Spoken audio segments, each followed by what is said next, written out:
नमस्कार, मैं राहुल शर्मा। आप देख रहे हैं एसपी न्यूज। स्वागत है आप सभी का हमारे इस खास प्रोग्राम में। प्रोग्राम की शुरुआत चुनावी रणनीतिकार प्रशांत किशोर से। चुनावी रणनीतिकार प्रशांत किशोर ने कांग्रेस और आम आदमी पार्टी को लेकर बड़ी भविष्यवाणी की है। इसके साथ ही उन्होंने ये भी बताया कि क्या आम आदमी पार्टी और क्या कांग्रेस कभी बीजेपी का मुकाबला कर पाएगी। ये देखा जा रहा है कि प्रशांत किशोर बहुत बारीकी से बीजेपी को समझ रहे हैं। वो ये देख रहे हैं कि प्रधानमंत्री नरेंद्र मोदी का चेहरा अभी भी बरकरार है, प्रधानमंत्री नरेंद्र मोदी की लहर अभी भी बरकरार है। आम आदमी पार्टी ने उत्तर प्रदेश में अपने कैंडिडेट उतारे थे चुनाव के टाइम पे, उन्होंने उत्तराखंड में भी उतारे थे, लेकिन पंजाब में ही फायदा मिल पाया। तो विस्तार से बताएंगे कि आखिरकार प्रशांत किशोर विपक्ष को क्या इशारा देना चाहते हैं और क्या मान रहे प्रशांत किशोर कि क्या बीजेपी का तोड़ है या नहीं। दरअसल प्रशांत किशोर ने कहा कि ये बात सबको पता है कि बीजेपी हिंदू और मुस्लिम की राजनीति करती है। प्रशांत किशोर ने कहा कि बीजेपी जितना धर्म और जाति की बात करती है उतना ज्यादा उनके साथ वोट जुड़ता चला जाता है, क्योंकि भारत में धर्म और जाति का सबसे ज्यादा जिक्र होता है, धर्म और जाति पर सबसे ज्यादा बात होती है। और भारत में हिंदुओं को उठाने का काम, हिंदुओं को आगे बढ़ाने का काम, हिंदुत्व का एजेंडा रखने का काम बीजेपी ने शुरू से किया। और यही वजह है कि उत्तर प्रदेश के अलावा कई जो 4 राज्य थे वहां पर जिस तरह बीजेपी को फायदा मिला, इसका साफ मतलब है कि 3 राज्य में जो फायदा मिला, इसका मतलब है कि जनता ये समझ रही है। दरअसल उन्होंने प्रशांत किशोर ने कहा कि बीजेपी बहुत सोच समझकर प्लान तैयार करती है। बीजेपी सबसे ज्यादा हिंदुओं पर इसलिए कार्ड खेलती है, इसलिए हिंदू मुस्लिम का मुद्दा उठाती है, क्योंकि बीजेपी जानती है कि देश में सबसे ज्यादा जो आबादी वो हिंदुओं की आबादी है। और हिंदू ये बात देखते हैं कि आखिरकार उनके साथ कौन सी पार्टी खड़ी है, ऐसे में वो उनकी तरफ जाते हैं। वहीं आम आदमी पार्टी की बात करें तो कह रहे हैं कि आम आदमी पार्टी इतनी जल्दी बीजेपी को टक्कर नहीं दे पाएगी, उसके लिए 20 साल, जी हां पूरे 20 इयर्स का इंतजार करना पड़ेगा, क्योंकि आम आदमी पार्टी ने अभी चलना शुरू किया है। पंजाब में आम आदमी पार्टी जीत गई है, इसका मतलब ये नहीं कि वो विपक्ष में बहुत बड़ी भूमिका निभा सकती है। प्रशांत किशोर ने खुलकर कहा है और भविष्यवाणी भी उन्होंने की है कि कांग्रेस और आम आदमी पार्टी को अभी मौका लगने वाला है बीजेपी तक पहुंचने के लिए, क्योंकि बीजेपी जहां तक सोचती है शायद आम आदमी पार्टी और कांग्रेस वहां तक नहीं सोच पाएगी। मौजूदा समय में देखा जा रहा है कि बीजेपी के पास ऐसे ऐसे रणनीतिकार हैं, ऐसे ऐसे सलाहकार हैं जो पार्टी को आगे ले जाने में एक से एक आइडियाज देते हैं। और उन्हीं सलाहकार में से, उन्हीं चाणक्य नीति में से एक है अमित शाह, गृह मंत्री अमित शाह, जिनकी रणनीति कभी विफल साबित नहीं होती। और यही वजह है कि अमित शाह ने अभी तक जितनी भी रणनीतियां बनाई है बीजेपी को उसका फायदा मिलता नजर आया। हालांकि कांग्रेस और आम आदमी पार्टी पूरी कोशिश तो ये कर रहे हैं कि बीजेपी को ज्यादा से ज्यादा टक्कर देखे। और खैर कांग्रेस का तो नहीं कहा जा सकता, लेकिन आम आदमी पार्टी पर अगर जनता ने भरोसा जताना शुरू कर दिया और शायद अगर आगे भी जताती रही तो वो दिन दूर नहीं कि जब आम आदमी पार्टी बीजेपी को कड़ी टक्कर देती नजर आएगी। बीजेपी के पास अपना वोट बैंक तो है ही, इसके साथ ही साथ प्रधानमंत्री नरेंद्र मोदी की वो कला जिसमें वो ये साफ तौर पर जानते हैं कि जनता को अपने साथ कैसे जोड़ना है, जिसमें वो ये साफ तौर पर जानते हैं कि जनता को अपने साथ कैसे बांध कर रखना है। दरअसल प्रधानमंत्री नरेंद्र मोदी जब भी भाषण देते हैं या संबोधन करते हैं तो यह माना जाता है कि जनता पूरी तरह उनकी तरफ खिंच जाती है, जनता उनके भाषण को सुनने के लिए ठहर जाती है, जिस तरह पानी जो है ठहर जाता है कुछ पल के लिए।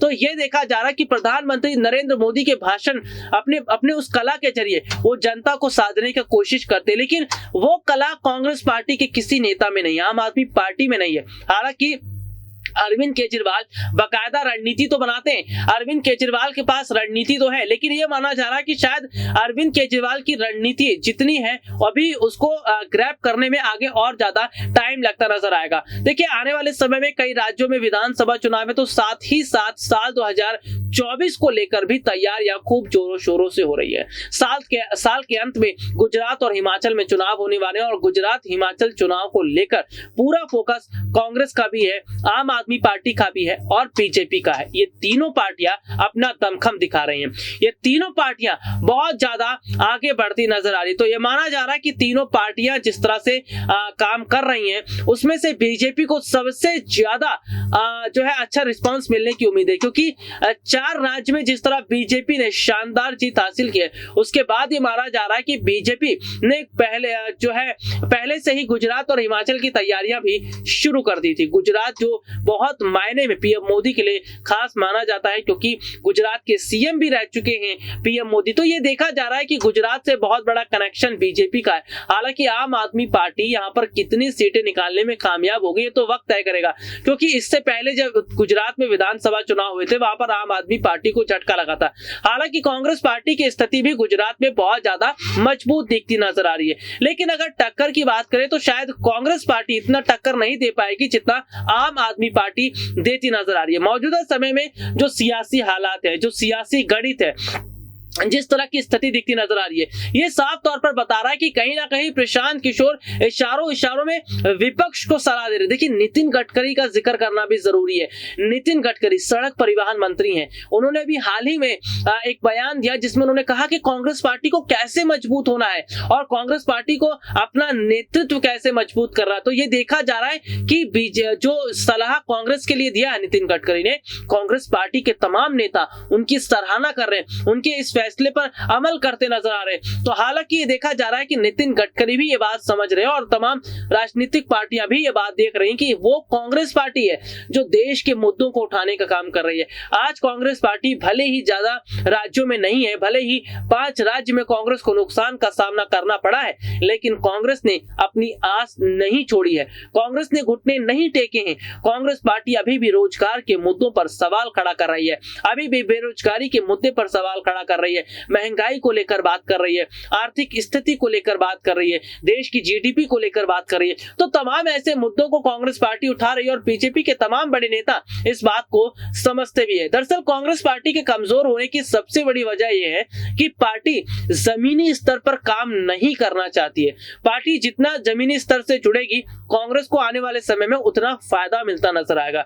5 राज्य में कांग्रेस पार्टी के हार की सबसे बड़ी वजह यह रही कि पार्टी में आपसी कला देखने को मिला। दूसरा, पार्टी ने जमीनी स्तर पर रहकर काम नहीं किया। तो यह माना जा रहा है कि पार्टी की 2 गलतियों का नुकसान इन्हें उठाना पड़ा। उत्तराखंड और पंजाब में तो यह लग रहा था कि यहाँ पर कांग्रेस की सरकार बननी तय है, जिस तरह के हालात नजर आ रहे थे, जिस तरह की स्थितियां नजर आ रही थी। लेकिन उत्तराखंड और पंजाब में कांग्रेस पार्टी की हार की वजह उनके अपने ही नेता हैं जो बगावत कर रहे हैं। इस बीच देखिए, हरीश रावत ने एक बड़ा खुलासा किया है। हरीश रावत ने अभी तक कई बड़े खुलासे किए हैं, जिनमें से ये एक अहम माना जा रहा है। उत्तराखंड में कांग्रेस के चुनाव हारने पर उन्होंने कहा कि कांग्रेस जो है वो उनका राजनीतिक करियर खत्म करना चाहती थी। हरीश रावत ने कहा कि उनका राजनीतिक करियर खत्म करने के चक्कर में कांग्रेस का यहां से सफाया हो गया। यानी कि कांग्रेस जो है वो अपने नेताओं के बीच में उलझी हुई है। कांग्रेस अपने नेताओं को लेकर परेशान, हैरान दिखती नजर आ रही। तो जाहिर सी बात है, अगर कांग्रेस इस तरह की उलझन में रहेगी तो कैसे पार्टी को आगे फायदा मिलता नजर आएगा। मौजूदा समय में यह देखा जा रहा है कि कांग्रेस पार्टी के लिए मुश्किलें तो बहुत है, लेकिन अगर इन चुनौतियों का सामना कांग्रेस पार्टी सही ढंग से करेगी, यानी कि स्टेप बाय स्टेप अगर कदम उठाती है, तो बहुत बड़े हद तक फायदा मिलता नजर आएगा। क्योंकि मौजूदा समय में देखा जा रहा है कि कांग्रेस पार्टी के लिए हालात अभी उतने अनुकूल नहीं है, लेकिन अगर प्रशांत किशोर जैसे जो रणनीतिकार है उनकी बात पर अगर कांग्रेस अमल करती है, प्रशांत किशोर जैसे चुनावी रणनीतिकार की बात को ध्यान से समझती है, तो शायद कांग्रेस पार्टी को आगे विकास दिखता नजर आएगा। यही वजह है कि प्रशांत किशोर बार-बार कांग्रेस पार्टी को हिंट दे रहे हैं, आम आदमी पार्टी को हिंट देते नजर आ रहे हैं। दरअसल आम आदमी पार्टी में भी कुछ खामियां हैं। जिस तरह से आम आदमी पार्टी नशे को ज्यादा बढ़ावा दे रही है, दिल्ली में देखने को मिला कि जगह जगह शराब के ठेके खोल दिए गए, जगह जगह देखने को मिला कि जिस तरह से शराब को बढ़ावा दिया गया, तो इससे दिल्ली की जनता भी काफी नाराज है। तो ये माना जा रहा है कि कहीं ना कहीं प्रशांत किशोर विपक्ष को सलाह दे रहे हैं, विपक्ष को ये बता रहे हैं कि उन्हें कैसे फूक फूक के कदम रखना। देखिए, दूध का जला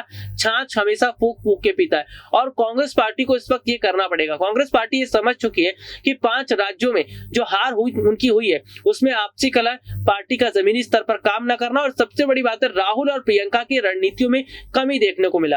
राहुल और प्रियंका गांधी की रणनीतियां बहुत कमजोर देखने को मिली है। हालांकि प्रियंका गांधी ने शुरुआत उत्तर प्रदेश में बहुत अच्छे ढंग से की थी। महिलाओं को आगे बढ़ाने के लिए जो नारा उन्होंने दिया, बेटी बचाओ बेटी पढ़ाओ का, इसके साथ ही उन्होंने युवाओं को रोजगार देने का वायदा किया, महिलाओं को आगे बढ़ाने का वायदा किया, आशा वर्कर को आगे बढ़ाने का काम किया। प्रियंका गांधी अगर यही काम जमीनी स्तर पर करवाती तो शायद उत्तर प्रदेश में कुछ नहीं तो कम से कम 30 सीटें तो कांग्रेस आसानी से निकाल ले जाती। तो क्योंकि देखा जा रहा है कि आम आदमी पार्टी पंजाब में चुनाव जीती कैसे, दरअसल राघव चड्ढा, अशोक मित्तल और जो तमाम ऐसे नेता हैं आम आदमी पार्टी के जो बड़े नेता थे, उन्होंने काफी महीनों पहले से पंजाब में आम आदमी पार्टी के लिए बूथ लेवल पर काम करना शुरू कर दिया, जमीनी स्तर पर काम करना शुरू कर दिया था। और यही वजह है कि पंजाब में आम आदमी पार्टी को फायदा मिल गया। लेकिन कांग्रेस ने जमीनी स्तर पर जानने की कोशिश नहीं की कि जनता उनको लेकर क्या सोच रही है, क्या जनता के मन में उनके प्रति नाराजगी है। तो ऐसे तमाम सवाल खड़े हो रहे हैं। लेकिन देखिए, शायद कांग्रेस पार्टी की अगर बात करें तो पार्टी आने वाले समय के चुनाव हार सकती है। वजह देखिए, जो नवजोत सिंह सिद्धू कांग्रेस पार्टी पर कितने सारे सवाल खड़े कर रहे थे, जो सोनिया गांधी पर निशाना साध रहे थे, प्रियंका राहुल को घेर रहे थे, उन्हीं नवजोत सिंह सिद्धू को पंजाब में बड़ी जिम्मेदारी कांग्रेस देने का मन बना रही है। ये देखा जा रहा है कि कांग्रेस के पास आज कोई बड़ा चेहरा नहीं बचा है। वजह ये रही कि कांग्रेस पार्टी की नीतियां इतनी खराब थी कि पार्टी के नेता ये समझ गए कि अगर वो पार्टी में रहेंगे तो उनका भविष्य अंधकार में, इसलिए वो पार्टी छोड़कर बीजेपी में चले गए। देखिए, ज्योतिरादित्य सिंधिया का देखिए जिक्र करना जरूरी है। ज्योतिरादित्य सिंधिया का अगर हम जिक्र करते हैं तो ज्योतिरादित्य सिंधिया बीजेपी में आए हैं, उन्हें बड़ी जिम्मेदारी मिली है। इसके अलावा अदिति सिंह देखिए चुनाव में जीती, उनको बड़ी जिम्मेदारी मिल रही है। इसके अलावा आरपीएन सिंह जैसे नेताओं को जिम्मेदारी मिली। तो धीरे धीरे जो नेता कांग्रेस का साथ छोड़कर बीजेपी में जा रहे हैं उनको बड़ा फायदा मिल रहा है। आने वाले समय में इस बात के भी अनुमान लगाए जा रहे हैं कि शायद कहीं ना कहीं गुलाम नबी आजाद और तमाम ऐसे नेता हैं जो बीजेपी के साथ जुड़ सकते हैं, क्योंकि बीजेपी की जो रणनीति है वो ये है कि कांग्रेस पार्टी को और ज्यादा कमजोर किया जाए। राहुल, प्रियंका और सोनिया, इन तीनों कांग्रेस के बड़े नेताओं को यह समझना पड़ेगा कि परिवारवाद जब तक कांग्रेस में रहेगा तब तक मुश्किलों का सामना कांग्रेस को करना पड़ेगा। देखिए, कांग्रेस पार्टी में ज्यादातर वरिष्ठ नेता हैं और ऐसे नेता हैं जिनका स्वास्थ्य हमेशा खराब रहता है। ये बात कांग्रेस पार्टी के एक नेता ने जब हम लाइव करते हैं उस दौरान कही थी।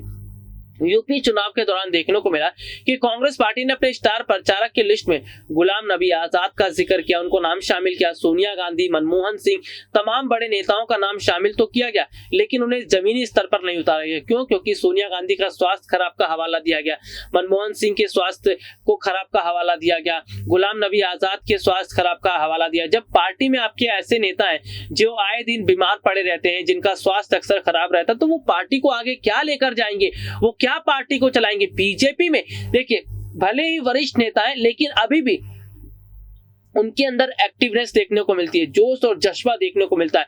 और ये देखा जा रहा है कि जिस तरह से बीजेपी नेताओं में जोश और जज्बा देखने को मिलता है, इसका साफ मतलब है कि बीजेपी से बहुत कुछ सीखने की जरूरत कांग्रेस पार्टी को है।